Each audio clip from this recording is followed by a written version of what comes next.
Hey, it's MJ from the coaches panel. Want to have a look at my SuperCoach team? Happy to help you. Why? Because opening round is officially just hours away, and so much is going to change based on what we see with opening round.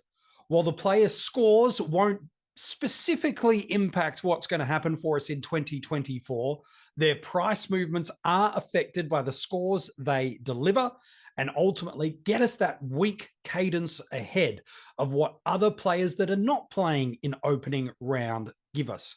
Therefore, there could be a strategic edge to select some of these players, while also there's an opportunity that with them missing at least one game in the first 6 weeks of SuperCoach, these players might not be beneficial. That's the beauty of the game, is so much can be learned. So I'm letting you see my SuperCoach team in full with one big disclaimer. This could change drastically heading into round one. All it will take is a player's role not being there, a huge bump in score, something drastically evolving in an injury front, and all of a sudden, our teams and our structures could change massively. Just go back 24, 48 hours, depending on time of you checking out this video.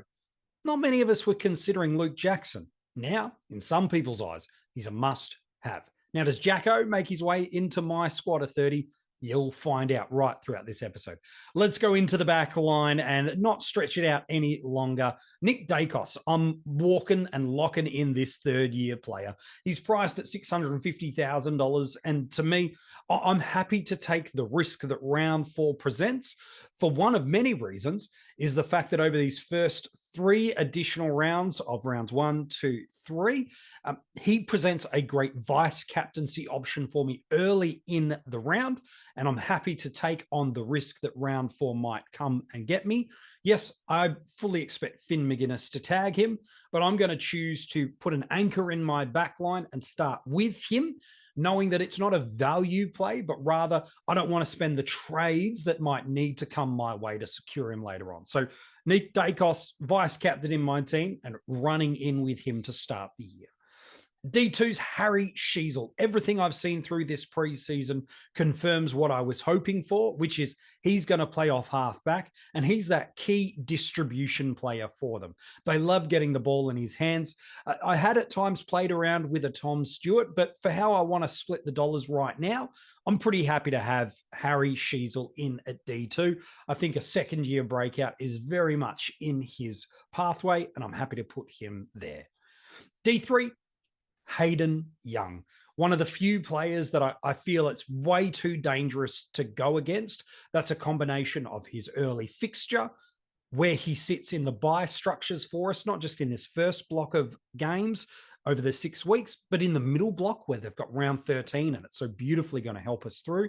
Then that scoring opportunity through the midfield role, and now that ownership is getting to such a high level that all these elements are really playing against you if you're going to try to take him on. So to me, I don't see a world where I don't start Hayden Young, barring an injury. He's at D3 for me. If he was at D2 for you, by the way, I think I'm quite comfortable with that too, depending on what you've done structurally in those other defensive positions. D4, Elliot Yeo. Injury history is an absolute mess, but you're injury prone until you're not, and you're bulletproof until you're not. And Elliot Yeo could not have had a more faultless preseason. Offers supreme value. We know that in this midfield role, he has the potential to deliver us a SuperCoach 100 based on his pedigree. I don't expect him to do that, but politely outside of Tim Kelly, who else in this midfield is going to be able to step up and win the contested footy, get involved in these scoring chains, taking intercept marks, and just generally stopping this football club from drifting further into losses and obscurity? To me, given we've got 40 trades now, I just don't see the risk that's there. Again, this guy that's under $450,000 in a line that I don't really love the cash cows, he presents a really nice option for us. So to me, happy to lock him in there. Zach Williams, he's my D5. $216,000. My goodness me. A guy that's got a massive history of scoring underneath him at this price point is an absolute gift. But he's not a certainty. I'm watching his role more than I am his points in opening round. The beauty is if you're not sold on him due to the price cycles of SuperCoach, you can trade into him after round 2. But to me, I'd rather watch what this opening round does. If he delivers a score, great, but the score has probably come because the role is there. So I'm watching his role. Do they sub him out? Do they look to feed the ball through him? How does he just look in general? There's every chance that I make some structural adjustments if I don't see what I like. But right now, I'm pretty happy with that. Then at D6, I've got Nick Caulfield. I don't love this selection, if I'm brutally honest, but I think at this point in time, I'm happy to head towards the cash cow territory at under 125K, and the rest of my defensive cows are as well. I think he's got every chance that should he keep performing, the Bulldogs are going to give him some opportunities through this backline. He does take some intercept marks, which is handy. He is a good user of the ball by foot. For me, it's all about what does this defensive makeup look like? They've tried a lot of different things this back half of the preseason. I'm keen to watch it. The good news is there is a ton of avenues and options for us in and around this price point. I don't think any of them are amazing, but Caulfield does have some pedigree at this spot. So I'm happy to pick him at D6. Well, my bench, you could argue any of these guys could sneak into D6, but I've got Josh Gibcus and I've got Zach Reed. Key defensive options for their respective clubs, mature bodies at a cash cow and a rookie price. I think they need to play these guys in at best 22. For Reed, with Mackay now sitting in that back line, it does just mean he doesn't have to take bulk responsibility. So that's good news for him. And with Ridley out for the first few weeks, any concerns people had about his job security, I think that's out the window now. While Gibcus, he's clear and supreme in this best 22. They love this kid. And again, they've got enough generals in this back line to just shepherd him nicely into really nurturing the type of player he's going to be. I'm really happy with this back line. There are a few levers that I can pull and some parachute options I might need to make based on opening round, but I'm happy to lock and load like that. Let's jump into the midfield. Marcus Bontempelli. Yeah, there is no in-baked value in this one whatsoever. Most expensive player in the game. The guy is an absolute freak. Is it a value pick? No. Is it about dollar management? Well, the fact is, when I look at my team, I've still got over $70,000 sitting on the bench right now that's not really activated. So I've got the money. I might as well use it on him. I'm really, really happy with this selection, not just because of the protection and the safety anchor that he provides for me early in the year, but I look at this early fixture for the Bulldogs. We did a whole episode on Marcus Bontempelli and the 50 most relevant, and we looked at this first 6 weeks of the Bulldogs, and my goodness me, there is a world that despite his lofty price point, that Bont is walking out of the first block of buys, retaining, if not marginally increasing his price point. I know we all say we'll get him cheaper, and that might be the case, but at the points that he's going to deliver for us, is it worth the $50,000 you might save? I'm not sure. Now, that might not be how you like to use it. And yes, there's some flaws in taking it that simply. But to me, I want a couple of anchor captains early in the year to really maximize ceiling scoring during these best 18 rounds. And there ain't too many midfielders, let alone players in SuperCoach, that can score better than Bont. In at M2, I've got Luke Davies-Uniacke. I have no concerns about what I saw through the preseason. I just saw the Rolls Royce of North Melbourne just trying to get through, and understandably so. You put yourself in his context. They've just had their co-captain absolutely knocked out of the game. They need him for them to be any chance at winning games and ascending back up the ladder. He's just getting through a preseason. So for me, at 635K, he's basically a top line midfielder for us. Anyway, he's right on the edge of becoming a top 10 mid. And to me, I think a 115 to 120 average is right within my expectation of what he does. When he is firing, the Roos look good, and I'm really happy to jump on that. M3, Tom Green. Now, this is partially dependent on what happens in opening round, partially. But I just look at guys that present value for me that could push that 120 average, and Tom sits right in that mix.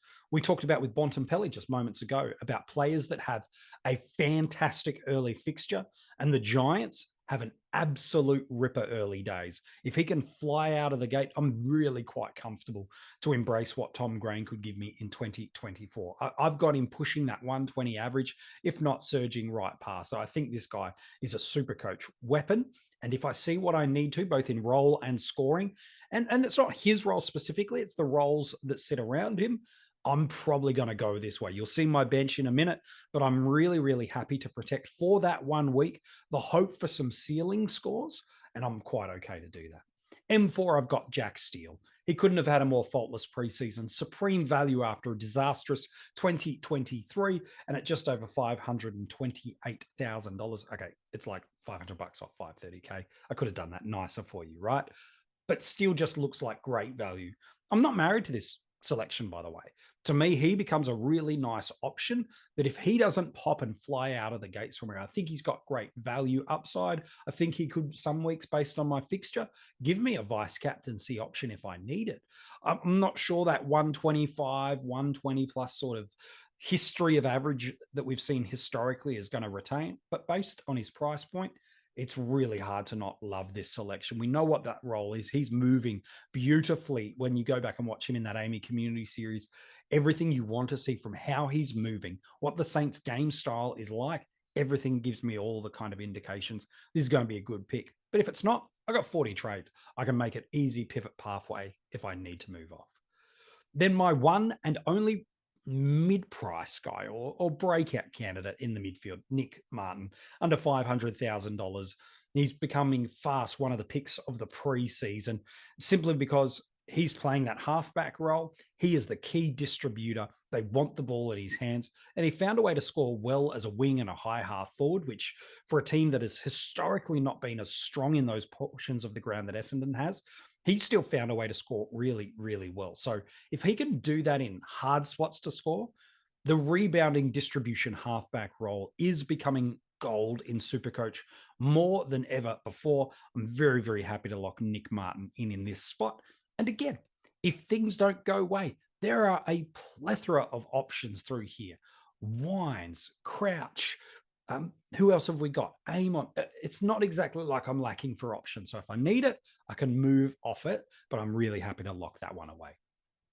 Thompson Dow might be a surprising one for a couple of you at M6, but he's there in part based on what happens in opening round. Why, you would say? Because he's a player that gets me that accelerated trading cadence potentially. Opening round players are going to get the accelerated price movement. So when he's in his round 2 matchup, should he play opening round, round 1, round 2, he's already seeing some price movements where other players that have not played in opening round and have not yet had a buy are still waiting for their price cycle to move. So for me, Thompson Dow, if I get a solid scoring option out of him and a role that I'm really happy with, I'm very much happy to lean into this with Thompson, because what it's going to do is it's going to get that cash generation moving early and potentially gives me pathways to jump on some players that will present value early. That's one of the opportunities that this opening round does give us, is an accelerated price movement, which can, with trade boosts and 40 trades, give us an opportunity to get into that upgrade season a fraction early, but also generate our cash and our value of our teams at a higher level. So for me, that's one of the appeals to Thompson Dow. I'm happy to lock him away through there. In at M7, I don't think there's going to be a lot of surprises. Colby McKercher, he's playing off this defensive unit and someone that at the end of round 6, I'm forecasting to pick up dual position status, just a touch over $200,000. I think he's going to be in a lot of, if not most of the popular and the successful teams this year. He's got job security, he's got scoring potential.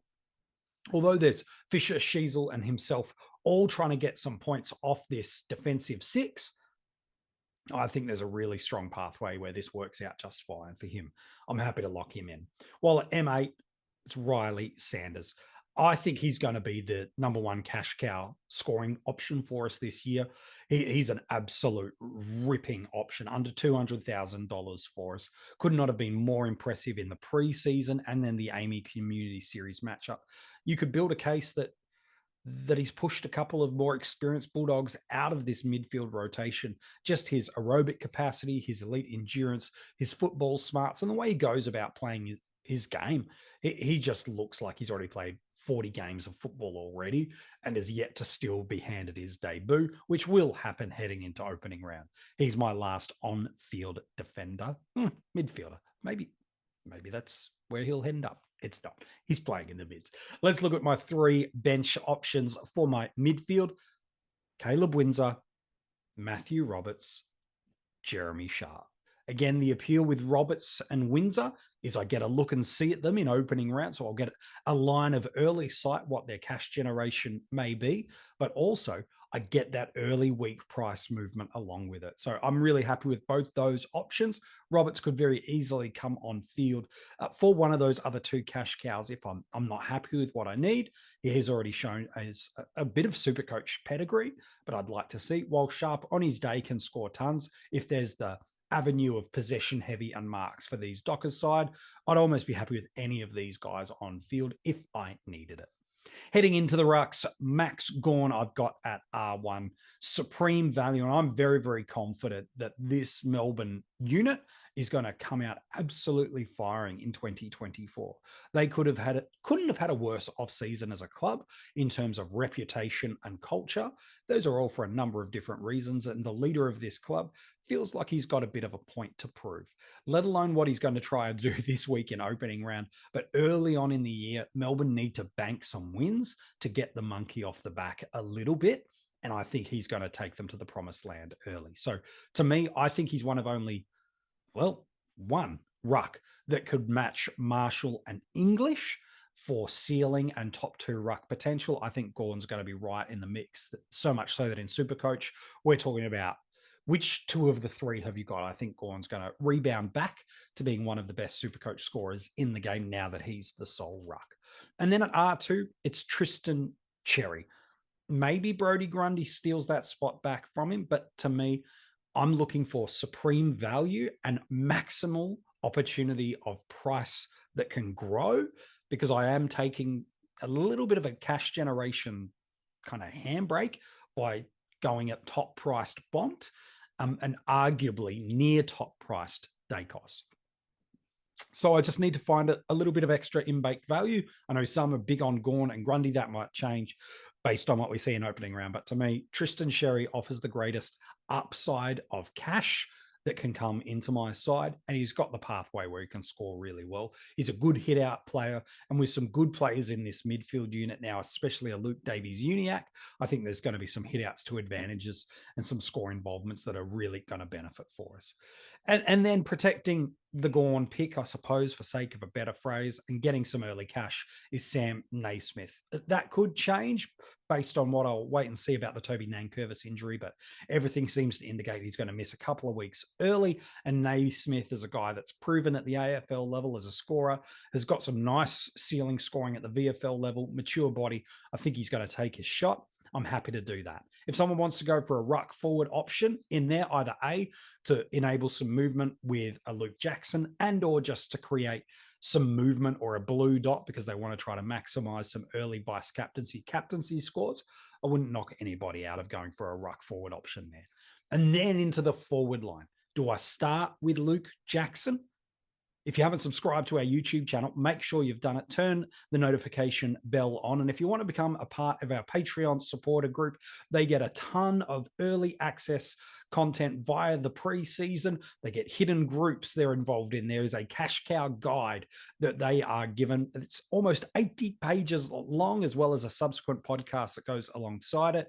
And then if you jump in at that premium or breakout tier level, you also get our round reviews during the season that are exclusive to those 2 tiers of our Patreons or our Spotify podcast subscribers. So if you want to get access to just some of the rewards, maybe it's because you just loved what you've given us, we've given you this preseason, you can jump on board our Patreon supporter group at the cash cow, at the breakout, or the premium tier level.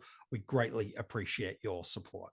So what does my forward line look like? Who's at F1? Zach Fisher is my F1 at the moment. I'm not going Luke Jackson. Not yet. And there's one big disclaimer why for not yet. I would like another week of data about 2 key things. One, What do the 8 teams playing in opening round do? And what subsequent moves does that make into my overall total squad of 30? The second, I would like another week of information coming out of Fremantle about just how far away Luke Jackson is. That style of surgery, depending on who you want to listen to and believe across Twitter, could be anywhere from 4 weeks to 8 weeks. And if he's only out for 4 weeks, given he's had the surgery this week, it's only going to be one price movement that I really receive the benefit of. But if it's closer to 8, then my oh my. This, especially when you start to look at who they've got sort of rounds 5, 6, 7, it's going to be nearly impossible to ignore him. So I know my parachute option, that should the information I get about Jackson and Sean Darcy more specifically give me some clarity, I know the options and the player movements I've got baked in and planned to go, this will become that. This will become that. This will become that. And I'm able to do it. So I've got that plan in place so that as that information comes out over the next 7 days, I'm not panically adjusting my structure. I know what I want to do. I know what that will mean for my team. And I'm at this stage really content to just lock in Fisher at F1. And then if I need to, adjust to Jackson. Why is Fisher at F1?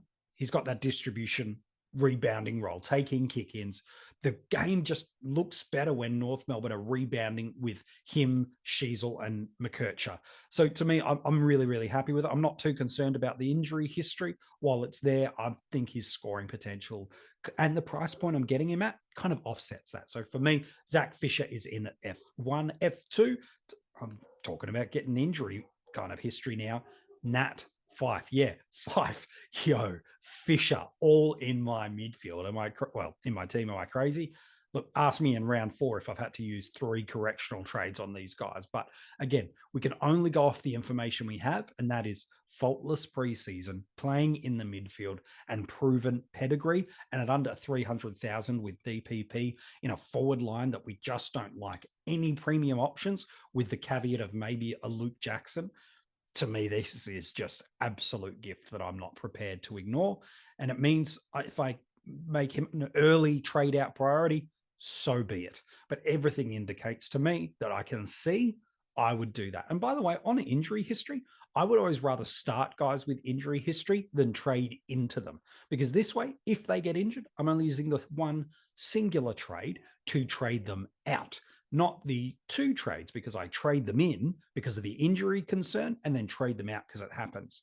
So if you don't want a player because of a bad injury history, politely, you've got to discount yourself from picking them if the injury history is the defining reason. It's not because I couldn't fit him in, my structure didn't work, I prioritized somebody else. Fine, no problem.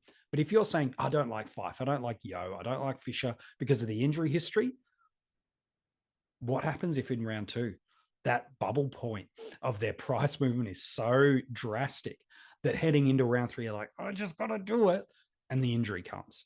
Those are the kind of decisions that really bring like some anxiety and frustration to playing SuperCoach. So to me, I rather start with guys within injury history, bank the price, bank the points, and know that it's probably not going to be a date that lasts forever, but rather just something that delivers what I need. In at F3, James Jordan. I think I've said this now a few times here on the channel that I was historically a little bit cool on James, but these injuries, specifically to Parker and Adams, has given him, I think, not just a greater job security, but a role in this midfield that means that at under $300,000, we need to lean into this one. Just keep an eye on what this means for you with your structure, though. He and his Swans do have an early buy block, which is good. We get the accelerated price movement, but just make sure you're not too loaded up on this spot. Don't get stuck with Jordan, with Grundy, with Goulden, with Dacos, with all these guys, and then realize you're really lacking firepower in this option. Make sure you build the balance of your side altogether. For me, though, I'm very, very happy with this selection. Another under $300,000 forward is Cam Mackenzie. To me, I think this is still a ripping pick. He might be a better play in AFL Fantasy, but we're not talking about that in this team reveal. I just think he's got this midfield opportunity lined up. He's shown in SuperCoach as a junior and also in the VFL. He's a really good scorer when given that midfield opportunity. Does win contested footy, does tackle well, not a bad user of the ball. Certainly wouldn't say he's elite, but certainly not a butcher by any means. With no Will Day early on, they need some support for Jai Newcomb, and it looks like Sam Mitchell is turning to him as one of the young guns that's going to help steer this ship in a new direction. So Cam McKenzie, come on down at F4. F5, Charlie Lazaro. Yeah, I got a lot of North Melbourne players on the field. Sheasel, Davies, Uniacke, McKercher, Cherry, Fisher, Lazaro. He could very easily move off to the bench, and I'm quite okay to do that. But he's got role in the midfield, add some speed and polish to this midfield, and a little bit of class. I think he's a really nice player, and at under 200,000 in a line, we don't love the options. Not only are beggars can't be choosers, but he's got all the dynamics we want to see from a player. Midfield time, in and outside style of player at a cheap price point and a line we need options. I'm just happy to take it. Others might choose to put others in this spot and bench him, and I'm okay with that. But for now, he's there. I'll do the matchup game as I get a little bit closer to opening round. And well, not opening round, that's here now, isn't it? But round one, once we know a few more elements, I might be fading him in or out. Does a Windsor jump on field? Who knows? I'll have a look. Windsor's in my midfield, don't forget. Who's at F6? I think a guy that should be in every team at the moment, and that's Alex Sexton. I don't think this role will be a forever move, but let's enjoy it for as long as the ride is there, because that role, distribution role off halfback, has been a gravy selection, not just in SuperCoach, but for players that sit under a Damien Hardwick coached team. Just go back to what Jaden Short had been, Dan Rioli for a season. And while it's not the same style of player, even a Vloston has shown a relevance for us when he gets some distribution options all under Damien Hardwick. I think Alex Sexton has clearly won that spot out. It'll be him and Powell that are the distributors, and he's going to pick up DPP should he play enough games in the first 6 weeks of the year. Yep, again, another that's going to miss due to an early buy in round 3. But as you can see with my structure, I'm prioritizing him over others from that buy round based on scoring, safety, and greater cash upside. If Flanders pops, great. I'm going to get him after the round that he has his buy, and I'll consider it in round 4. But there's not a world that I can see myself starting with Sam Flanders. But Sexton, you're on the field. You could be the 2024 version of Charlie Constable, but I think Dimmer's going to give him a couple more weeks, so we should get some price movement out of it. And then my bench. Harley Reid is sitting on my bench at the moment, maybe the most expensive option on my bench. But the reality is you could easily flip Lazaro into this spot and Reid on field, but I'm happy to put him there. I'm not as bullish that his scoring is going to be horrible, but I also don't think it's going to be a fantastic option. And honestly, I could see a world where people don't start Harley. It does feel like we're playing the game a little bit cute, but you've got guys like Cadman, who I haven't selected, that could sit in this spot as well. So let alone if you need a guy to go up to get you to a Luke Jackson, he could be the guy that goes there. So I think he's going to be fine. I don't think he's going to be the best cash cow we get this year. He won't pick up DPP as he already has that as a mid forward, but I think Harley's going to be fine for us this year. I don't think he's going to be an absolute knockout pick. He's certainly not going to be a bomb. And then the last one I've got there is Tommy Emmett from Fremantle. He's the Lockie Schultz replacement in my eyes. I know a lot of people are looking at some other options through there. Maybe that's where they've got Windsor. Maybe that's where they've got Wilson, and potentially that's an avenue I'll go based on what happens in opening round. But right now, I'm choosing to go with Tommy Emmett. I think he's got really nice role and job security, and he plays through those early portions of the year. He's at a good price point at under $200,000, and I think he's a scorer. So, yep, it could be a Darcy Wilson that sneaks into that spot, a Cadman that sneaks into that spot. That's the beauty of this year, and why I'm able to afford a Bont at what many would say is a peak price, and a Dacos and a bunch of other options is a very cheap forward line, because we've actually got a bounty. If not the best line for rookies and cash generation is in our forward line. And with the lack of premium midfielders, I feel like, premium forwards and some good premium midfielders, I feel like I can expose that line for the cash generation and balance it out elsewhere. It's a long answer to a quick 30 players, but do you agree or disagree with my selections? Who have you got that's different in your side? Which players are going to miss early on from the bye rounds for you?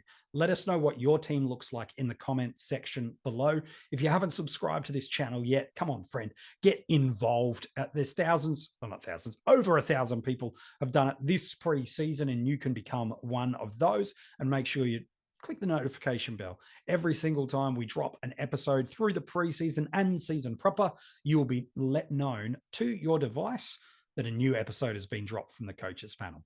Footy's back. I can't wait to watch these 4 games. So much to learn. I'm going to anchor myself to my couch and learn plenty about what it might impact for mine and for your SuperCoach side in 2024.